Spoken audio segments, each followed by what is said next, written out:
Is producing online content even worth it anymore? Ferris here.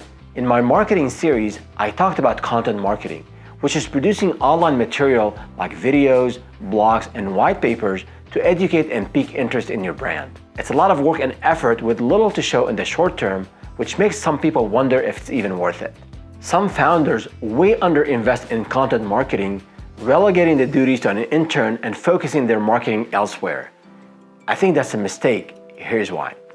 A few years ago, one of my companies started a blog.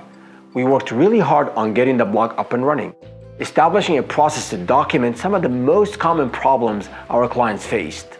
In addition to the high-quality articles we wrote, we ensured the layout and the design elements of every blog post looked professional too.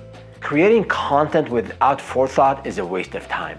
But the time to create valuable content and present it professionally took a lot longer than we first thought. Initially, our content was very technical, including providing very valuable and sought-after how-to tips, and some coding samples that people could use to solve issues right away. The trouble was deciding which audience to focus on. The technical folks reading our blog post usually didn't, for the most part, have direct purchasing authority. We had to target those who had the power to hire us, while still providing thought leadership in the technical space. Were we targeting the business owner, the decision maker, or the budget manager? Eventually, we decided to split our content on our content calendar. Every quarter, we'd say we're going to cover 2 or 3 themes. We'd plan them out and break it down to a weekly schedule.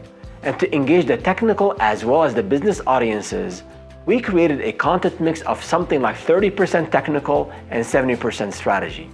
The technical content showed our depth and expertise, and our strategy content resonated really well with business owners. And before we continue, do you have any questions about content strategy or other challenges for your consulting or professional services business? Submit the Ask Ferris form at startupwithferris.com. Let's continue. I can tell you that it was very hard to directly connect the dots between content marketing and closed deal. But equipped with our analytics mindset, we tracked visits to the blog articles and learned which topics were the most interest. In addition, we observed that on almost every other sales call, the customer would reference one of our blog posts that they read.